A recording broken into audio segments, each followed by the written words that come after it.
Eu sou Heloísa Ribeiro e agora nesse vídeo falaremos sobre o tratamento da DPOC.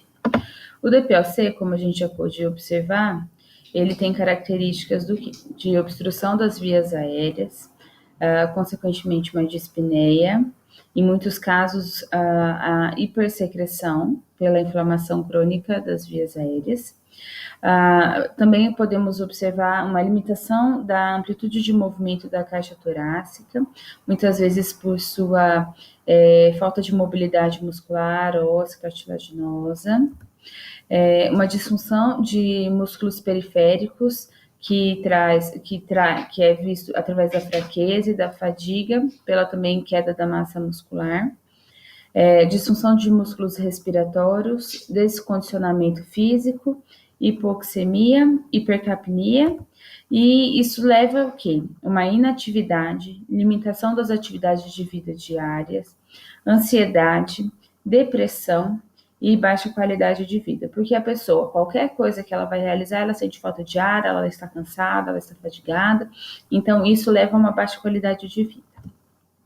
A DPOC não necessita só de fisioterapia, então, no seu tratamento. A gente tem que pensar no paciente como um todo.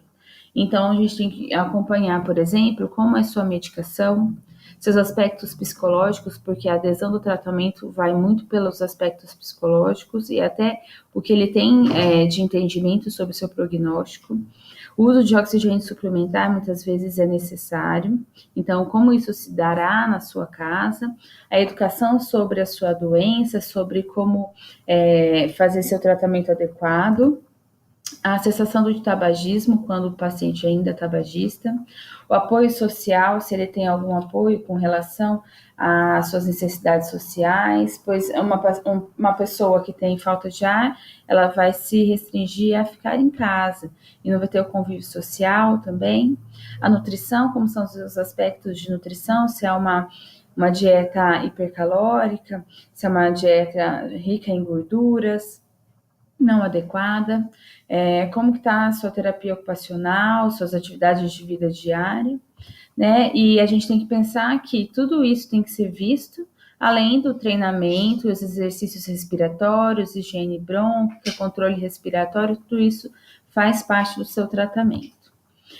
Dentro do tratamento medicamentoso, a gente tem o tratamento com broncodilatador inalatório, que é iniciar ou aumentar a frequência do seu uso de beta-2 agonista de curta duração ou brometo de ipratrópio, que isso faz com que você melhore a função das vias aéreas.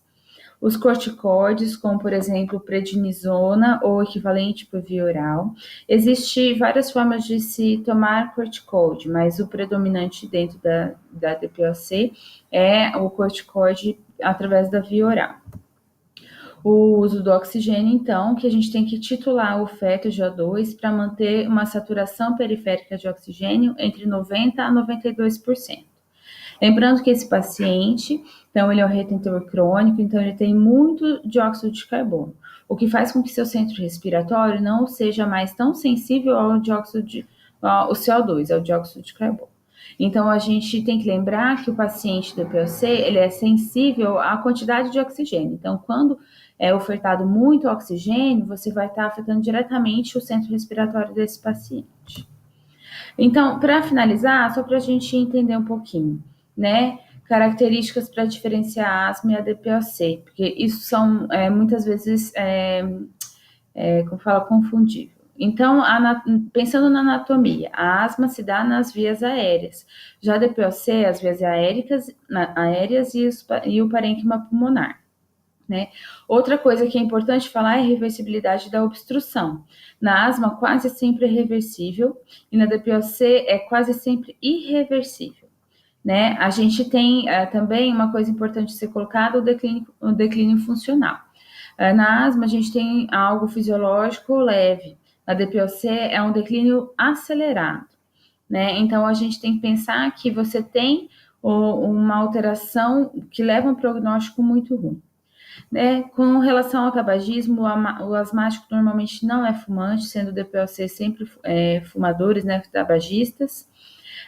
Com relação a também a radiografia de tórax, normalmente você vai ver uma imagem normal no asmático e quase sempre alterado no DPOC.